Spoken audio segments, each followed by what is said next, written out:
mon Dieu, je te loue, je te célèbre pour cette opportunité que tu nous accordes, Père, pour ce que tu nous permets d'être efficaces, d'être sous ta grâce, et que ton esprit puisse nous accompagner à atteindre ta volonté dans un monde où la vérité doit être connue de tout le monde.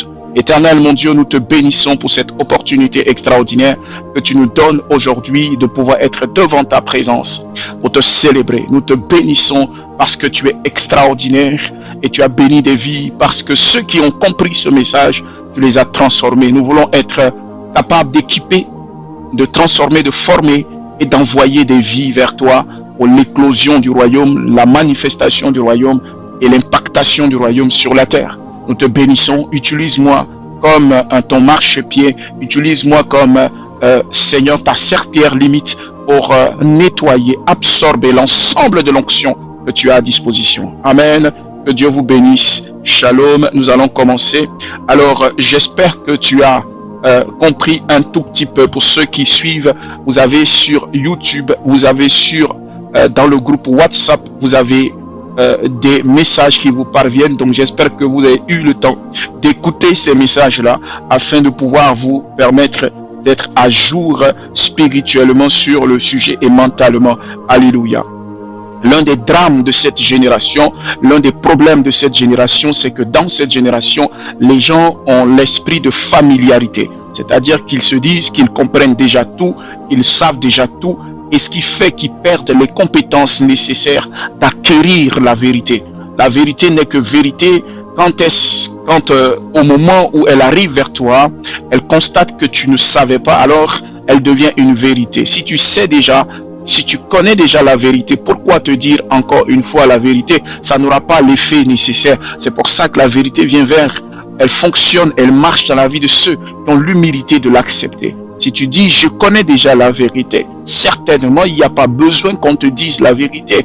Amen. La Bible dit, je suis venu pour ceux-là qui n'ont pas cette capacité de savoir ces choses-là. Il dit, allez dans tout le monde entier, allez dans toutes les nations. Faites de toutes les nations des disciples. Ce n'est pas seulement des hommes que nous devons impacter, mais des nations que nous devons impacter. C'est vrai, aujourd'hui, tu m'écoutes, tu te dis, mais est-ce que je représente une nation? Je tiens à t'informer que de la vie d'un homme est sortie une nation. La plupart des pays, la plupart des nations que vous voyez ont été créées et sont issues d'une famille. La Bible dit que Dieu nous le dit dans Psaume, que toutes les familles de moi sortent, toutes les familles. Ça veut dire que de là où tu es, une ville commence par un canton. Un canton, c'est un village. Et ainsi de suite, ainsi de suite. Un village devient une ville, ainsi de suite, métropole, une grande ville, un district. C'est ainsi qu'on façonne des nations. Et donc, je viens te dire ceci. Jacob était dans le ventre de sa mère avec son frère Ésaü. Et le prophète avait dit, le voyant avait dit ce jour-là, que dans le ventre de Rebecca se trouvaient deux enfants. Et donc, deux nations. C'est clairement énoncé.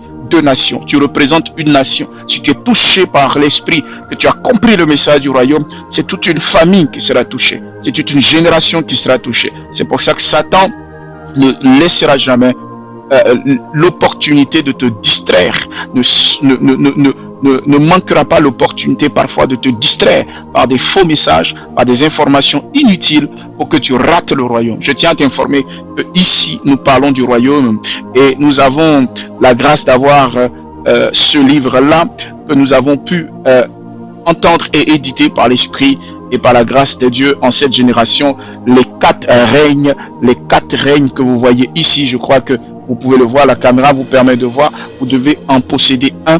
Pourquoi? Parce que, sinon plus pour le partager à d'autres, parce qu'en réalité, c'est notre étude, c'est notre livre qui nous permet d'étudier. Il y aura d'autres livres qui sont disponibles bientôt, mais nous voulons vraiment dire que c'est la base du ministère. Quand l'Éternel m'a appelé, quand sa grâce m'a été donnée, j'ai entendu clairement qu'il fallait enseigner à cette génération. Je le lui ai dit, je ne comprends rien de tout cela. Il m'a dit, je vais t'enseigner. Je tiens à te dire que ce que je te dis ne vient pas que de moi, mais de sa présence. Alors nous allons commencer, nous allons synthétiser tout ce que nous avons vu depuis le lundi, afin que tu comprennes quelque chose. Amen. Ouvrons le livre dans cette matinale, à la page 20, vous verrez que simplement, nous avons ainsi, qu'est-ce qu'un royaume? Amen. Ainsi, qu'est-ce qu'un royaume? Nous allons préciser la pensée finale concernant ce sujet et à d'autres occasions, nous irons dans les détails. Mais nous sommes dans la découverte de l'ouverture du livre et donc de la connaissance concernant le royaume. Un royaume est un ordre, c'est ce qu'on a dit. Donc on va résumer avant d'aller sur le thème de ce matin qui est en réalité, qu'est-ce qu'une loi? Amen. Nous allons dire, qu'est-ce qu'on a dit pendant ces 3 jours d'affilée, lundi, mardi et maintenant. Donc ainsi, qu'est-ce qu'un royaume? Un royaume est un ordre de gouvernance établi sous l'autorité d'un roi, déployé sur un territoire donné, soutenu par des lois, manifesté par une culture et reconnu par des citoyens ou des sujets appelés à vivre selon la volonté royale. Alléluia. Est-ce que tu peux acclamer le Seigneur d'avoir entendu cette vérité? Et qu'est-ce que donc le royaume de Dieu? Parce que ça, c'était la définition d'un royaume standard. Mais maintenant, qu'est-ce que le royaume de Dieu? Alors, le royaume de Dieu est ainsi l'ordre souverain, établi et parfaitement établi, par lequel Dieu manifeste sa volonté, gouverne sa création, établit sa justice, transmet sa culture, appelle l'homme à vivre sous l'autorité de sa grâce. Amen. Heureux donc celui qui ne considère pas le royaume comme un simple mot. Amen. Là, je te donne une consigne, mais comme une réalité. Heureux celui qui ne considère pas le royaume comme un simple mot, mais en réalité comme une sorte de consigne. Comme une simple consigne, mais comme une sorte de consigne de comprendre le royaume et la réalité. Je reprends. Heureux donc celui qui ne considère point le royaume comme un simple mot, mais comme une réalité. Car en comprenant ce qu'est un royaume, cela te prépare déjà à comprendre les lois nécessaires. Pourquoi la constitution est importante et qu'elle existe. Pourquoi les 10 commandements ont été créés. Pourquoi ceci a été fait, etc., etc. Pourquoi les droits sont encadrés. Pourquoi les devoirs également sont saints lorsqu'ils procèdent de la volonté du roi. Je reprends. Pourquoi il existe des lois, pourquoi il existe une constitution, pourquoi il existerait des droits et des devoirs que tu dois accomplir, pourquoi Dieu te demanderait d'obéir à sa volonté, pourquoi Dieu te demanderait d'obéir à ce qui est dans ses lois, pourquoi Dieu te demanderait de comprendre la constitution, la vision du royaume, parce qu'en réalité tu as compris ce qu'est un royaume et donc on peut ouvrir la porte des lois. Alléluia. Dis Amen et mets dans les commentaires qu'est-ce qu'une loi. Mets dans les commentaires qu'est-ce qu'une loi et nous allons pouvoir démarrer, nous allons pouvoir commencer cette partie de ce thème de ce matin. Qu'est-ce qu'une loi? Qu'est-ce qu'une loi? Et qu'est-ce qu'une loi encore? Qu'est-ce qu'une loi? Alors, ce qui est écrit ici, c'est exceptionnel. Quand vous aurez à la page 21, vous pourrez comprendre. À la page 21, vous serez au chapitre numéro 2, au chapitre 2 de ce livre. Vous verrez que qu'est-ce qu'une loi est important pour comprendre la suite. La loi protège, la loi limite, la loi organise. Et ça, c'est important. Après avoir considéré, il faut vraiment prêter attention, qu'est-ce qu'un royaume? Il faut maintenant s'arrêter sur ce qui garde l'ordre. En réalité, s'il n'y a pas de loi, on ne peut pas conserver l'ordre. En soutient la stabilité et manifeste la volonté. Je reprends. Il faut maintenant s'arrêter sur ce qui garde l'ordre, en soutient la stabilité et manifeste la volonté. Ce qui garde l'ordre, en soutient sa stabilité et manifeste sa volonté. La loi est la loi. La loi permet en réalité de stabiliser, de créer la volonté, de manifester la volonté. La Bible dit que la foi est la ferme assurance des choses qu'on ne voit pas et la démonstration et la manifestation de ces choses-là auxquelles des choses qu'on ne voit pas, la ferme assurance des choses qu'on espère, et la manifestation de ces choses qu'on n'a point vues. Donc pourquoi on manifeste ces choses par des lois? Écoutez-moi bien, on ne manifeste pas toutes ces choses par le bazar, par le bruit, par le brouhaha. Nous devons manifester par des lois. Tu peux avoir toute l'espérance du monde, l'espérance qui doit te conduire à l'endurance, le travail, la poussée, l'espérance doit te conduire à faire toutes ces choses, mais tu dois réaliser ces choses en respectant, suivant, en connaissant des lois. C'est pour ça que certains ont compris. Ils ont de l'espérance pour des choses. Combien de choses pour lesquelles tu as de l'espérance, tu as développé de l'espérance, mais tu n'as pas encore réalisé ces choses parce qu'en réalité, tu as oublié que la loi permet la manifestation de la volonté. Si tu connais les lois, tu peux manifester les volontés de Dieu. Amen. C'est pour ça que quand Dieu vous permet d'avoir la foi, vous espérez. La femme qui avait perdu du sang, qui se rapprochait de Jésus, s'est retrouvée à toucher son vêtement. Tiens-toi tranquille. La foi, c'était quoi? La ferme assurance en quelque chose qu'on espère.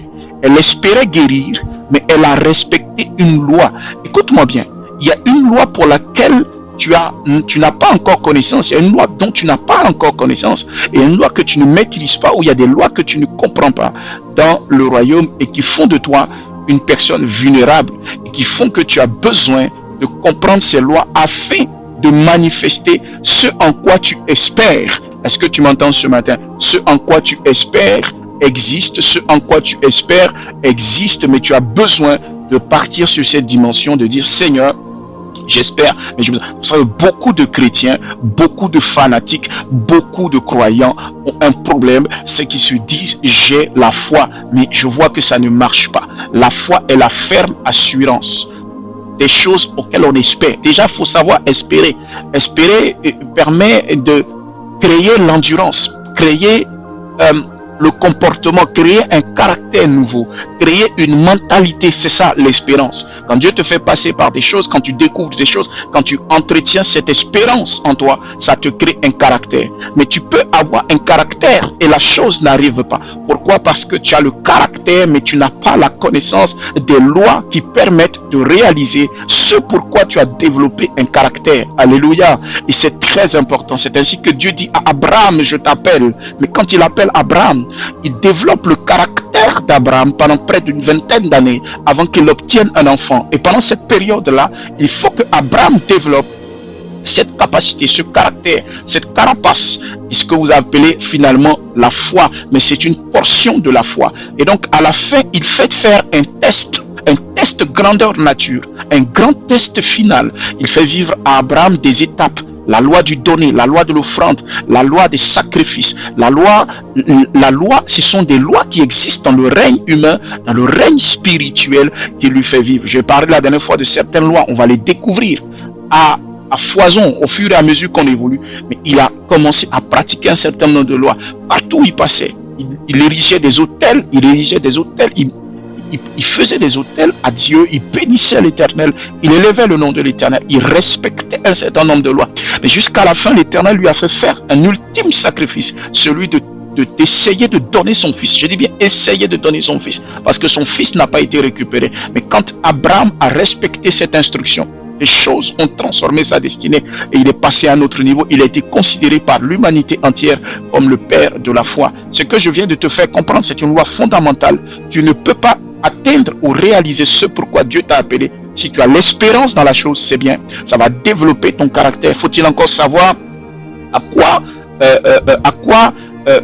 se résume d'avoir l'espérance. L'espérance doit te créer une mentalité en forme, une mentalité forte, une mentalité d'acier, une mentalité de fer. Une mentalité qui te fait avancer. Mais tu dois considérer que j'ai besoin de connaître un certain nombre de lois. Alléluia. C'est pour ça que ce peuple d'Israël avait l'espérance d'aller à Canaan. Ce peuple d'Israël avait l'espérance d'aller jusqu'à Canaan. Ils sont passés par le désert.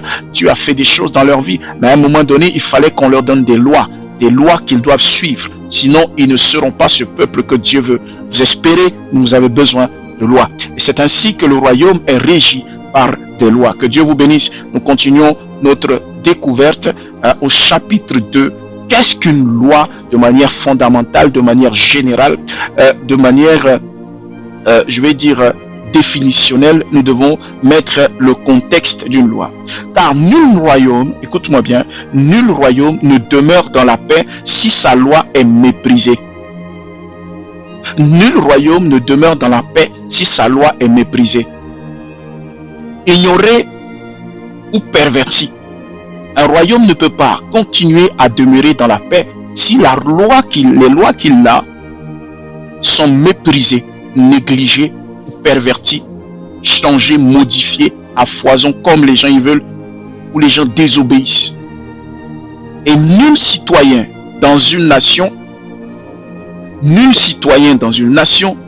ne peut marcher longtemps avec la justice, marcher avec justesse, s'il ne connaît pas les règles par lesquelles le royaume dans lequel il vit se conserve.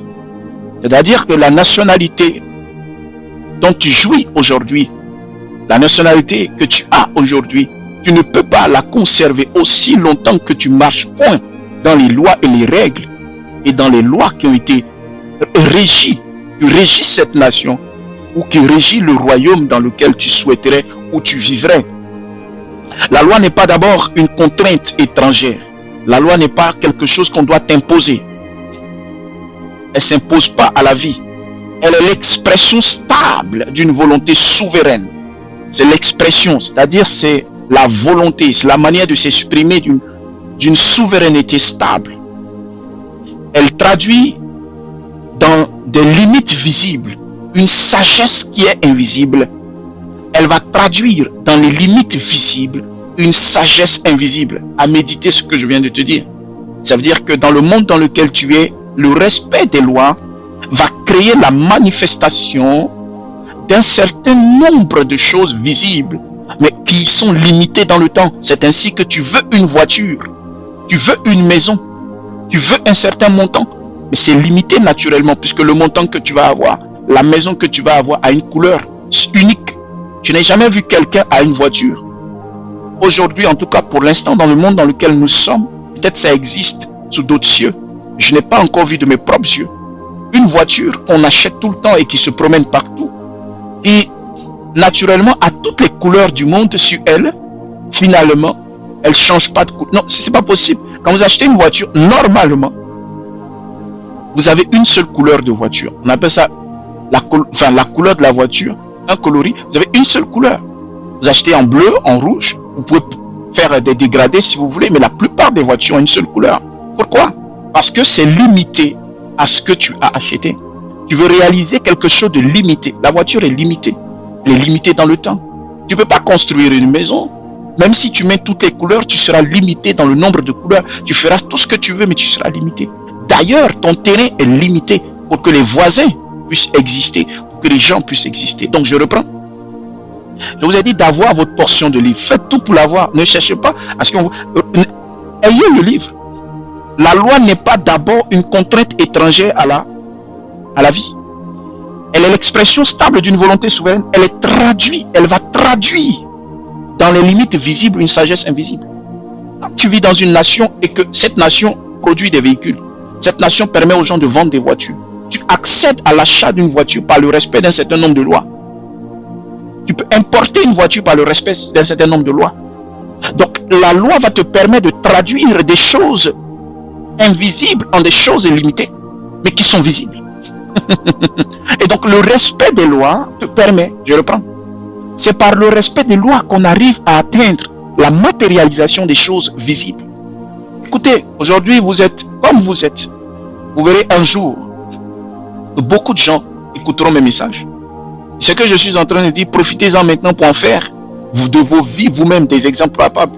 Nous sommes dans une autre dimension. Il fut un temps où on n'enseignait pas de cette façon. Nous sommes à une autre époque. Le temps a changé. Commencez à comprendre ce que je vous dis. Elle rend clair ce qui serait autrement livré à l'incertitude. Les gens qui ne comprennent pas que le respect des lois rend clair les choses. Un jour, je travaillais dans la nuit, je réfléchissais sur un sujet. Et à un moment, j'ai eu la clarté dans mon esprit parce que j'avais compris clairement un certain nombre de lois sur le sujet en question. Et à partir de ce moment-là, mon esprit s'est éclairci, la lumière est arrivée. Tu ne peux pas recevoir la lumière et rester indécis et rester incertain. Donc, les lois te permettent de rendre ton esprit certain. Un esprit certain, un esprit qui vit dans la quiétude. Un esprit inquiet est un esprit qui manque d'application de loi. Une personne qui ne sait pas quoi faire de ce qu'elle a comme argent, elle manque de connaissances sur un certain nombre de lois Est-ce que tu comprends? Donc, toutes ces choses, c'est la connaissance d'un certain nombre de lois qui détermine la suite. Donc, Dieu, en étant conscient, a classifié les choses, a mis tout en ordre. On ne peut pas mettre en ordre sa vie si on ne connaît pas un certain nombre de lois. Quand ta vie se retrouve dérangée par un phénomène, tu peux rétablir l'ordre dans ta vie si tu connais un certain nombre de lois. Est-ce que quelqu'un me suit? Quelqu'un me suit? Elle trace un chemin là où l'homme, laissé à lui-même, s'égarerait entre ses propres passions. Je reprends. La loi va tracer un chemin là où l'être humain se perdrait, s'égarerait entre ses passions, ses intérêts, ses interprétations qui changent. Vous avez des gens aujourd'hui, ils pensent peut-être faire quelque chose par passion. Soi-disant c'est ta passion, mais la passion t'a tué. Tu lances une entreprise par passion. Mais est-ce que l'entreprise répond à des besoins? Tu suis des conseils des gens, par exemple, c'est ce que je veux faire, non? Est-ce que ça répond à un certain nombre de besoins? Est-ce que c'est ce pourquoi Dieu t'a appelé? Est-ce que vous comprenez? Donc il y a plein de choses. Oh non, peut-être ça c'était trop mieux, mais est-ce que je me sens à l'aise dans tel entreprise? C'est bien chic. Là où tu penses que même c'est pas trop top là. Là où tu te dis ce n'est pas trop parfait. C'est pas ce qu'il faut, mais en fait il y a un besoin. Il y a un besoin, il y a une croissance possible. Les gens veulent suivre une sorte de passion. Oui, mais la passion, oui.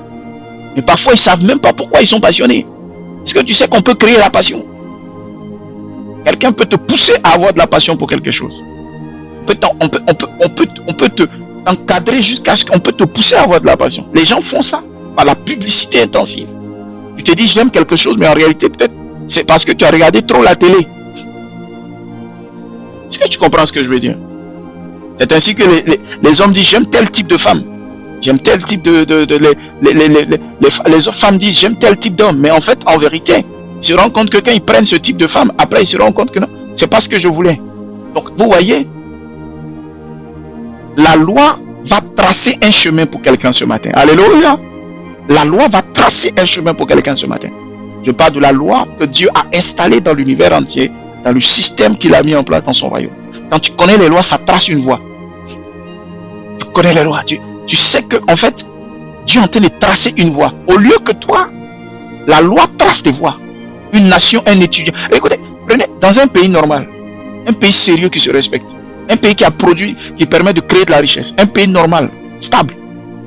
Les lois permettent à la personne qui décide de suivre un certain nombre de lois, de suivre un certain nombre de choses, d'atteindre un certain nombre d'objectifs. Quelqu'un peut devenir PDG, directeur d'une grosse société, créer son entreprise, bâtir un empire. Pourquoi? Parce qu'il respecte un certain nombre de lois. Mais il est parti de zéro, parfois de familles pauvres. Est-ce que vous comprenez ce que je veux dire? Parce que la loi a tracé un chemin. Je me rappelle de certaines personnes qui font des témoignages en disant j'aimais le football, c'est ma passion. Je voulais jouer au football. Takou Diagou par exemple, et je voulais jouer au football. Des personnalités. J'aimais le football. Oh, moi, ma passion c'était devenir médecin. Il a fini par devenir footballeur. Vous comprenez? Pourquoi? Parce que la loi, le respect d'un certain nombre de lois te crée un chemin. La loi du travail. Écoutez-moi bien. C'est ainsi qu'un homme qui produit plus dans une activité devient fort dans cette activité-là. Les gens se sont retrouvés à travailler tellement dur dans un domaine. Dieu les a élevés là-bas, dans ce domaine-là. Pourquoi? Parce qu'ils apportaient de la valeur. Et Dieu les a élevés. Pourquoi? Parce que c'est comme ça, ça se passe. C'est une loi. Cette loi a changé les choses. Est-ce que vous comprenez? Je ne sais pas si quelqu'un suit. Je suis en train d'ouvrir, je mets les bases de cette réflexion. Des gens ont compris un certain nombre de choses.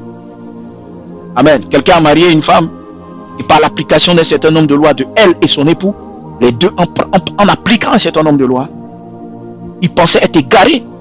Là où ils pensaient être égarés par leur passion, ils pensaient être égarés par leurs intérêts, les intérêts personnels. Dieu dit voici ce que je veux pour vous. Vous êtes dans une entreprise, Dieu dit voici ce que je veux pour vous. Voilà la vision que j'ai. Il donne la vision au patron. Il donne la vision peut-être au frère. Puis vous avez une vision. Et c'est ça la vision. Et Dieu vous envoie quelque part. Et c'est par les lois que vous pouvez être guidé. Parfois même la vision elle est bonne. Mais vous avez besoin de lois pour implémenter la vision. Alléluia. Ainsi, dans un royaume, la loi n'est pas un ajout secondaire. Dans un royaume, on ne met pas la loi juste pour embêter les gens. C'est pas comme dans le royaume des êtres humains où on veut mettre des lois pour distraire, des lois pour embêter les gens tous les jours. La loi est un pilier de gouvernance. Elle dit ce qui est permis et ce qui n'est pas permis. Elle protège ce qui doit être protégé. Elle corrige ce qui s'écarte de l'ordre. Elle garde l'équilibre entre l'autorité du roi et la vie du peuple. Là où la loi est juste, le royaume respire dans la stabilité. Là où la loi est juste, le royaume respire dans la stabilité. Le peuple respire dans la stabilité. Tu ne peux pas suivre le royaume. C'est pour ça que la Bible dit, ceux qui suivent le royaume, Dieu trouvera des solutions pour vous. Il dit, tout ce que vous cherchez, vous les aurez. Et qu'est-ce qu'il disait, il cherchait? Il dit, maison, la femme, tout ce que vous voulez, les terres, tout ce que vous avez. Il dit, je vous le donnerai. Cherchez premièrement le royaume. Alléluia. Là où la loi est renversée, le désordre s'avance comme une armée silencieuse. C'est pour ça que certains ont renversé les lois et sont sous le poids aujourd'hui de situations qu'ils ne comprennent parfois pas. Parce que Dieu a mis des lois dans le règne des hommes, c'est-à-dire là où les hommes règnent, là où les animaux règnent, là où les plantes règnent, là où les minéraux règnent, là où l'esprit règne, tous ces règnes, il faut que vous compreniez quelque chose. Le royaume a des lois, particulièrement dans les différents départements, dans les différentes régions de ce grand royaume. Je voudrais que tu comprennes quelque chose. Toutes ces lois ramènent à Dieu. On va s'arrêter là ce matin pour cette méditation et prochainement nous continuerons demain par la loi, par la continuité sur les lois, la loi comme expression de la volonté du roi. Nous allons étudier demain la loi sur l'expression de la volonté du roi. Pourquoi Dieu a mis des lois? Quel est l'objectif de ces lois? Et comment Dieu fonctionne avec ces lois? Ou comment les lois peuvent régir la volonté, la vie des hommes? Alléluia. Que Dieu vous bénisse. Tu peux bien remercier le Seigneur. Toi qui es sous le poids d'une situation, de quelque chose, je voudrais t'annoncer que il y a une question que tu dois te poser. Est-ce que je vis dans le règne humain? Oui, le règne humain est tellement vaste. Il y a un certain nombre de lois dans le règne humain. Est-ce que je suis tombé au règne des animaux? Est-ce que je suis en train de m'effondrer? Est-ce que, dis-toi, est-ce que tu es en train de chuter quelque part? Non pas une chute par rapport aux gens. Parce que tu as fait du... Non, je parle personnellement à toi. Est-ce que ta situation que tu vis, toute situation que vous vivez, c'est une sorte de transmission, parfois, ou de transition. Parfois, les gens vivent des maladies, et la maladie qu'ils vivent, c'est une transition. C'est une sorte de transition qu'ils ont entre le règne des hommes, le règne des animaux, le règne spirituel, etc. Donc, quel est ton niveau aujourd'hui? Quelle est la transition dans laquelle quelqu'un est en train de passer? Ça peut ne pas être ton cas, ça peut être le cas de ton cousin, le cas de tes parents, ton ami, le cas d'un frère. Mais quel est le degré de transition? Où est-ce que quelqu'un est en train de transitionner? Justement, Christ savait que les hommes périraient. Les hommes se retrouveraient dans une situation compliquée si lui-même ne venait pas opérer cette transition.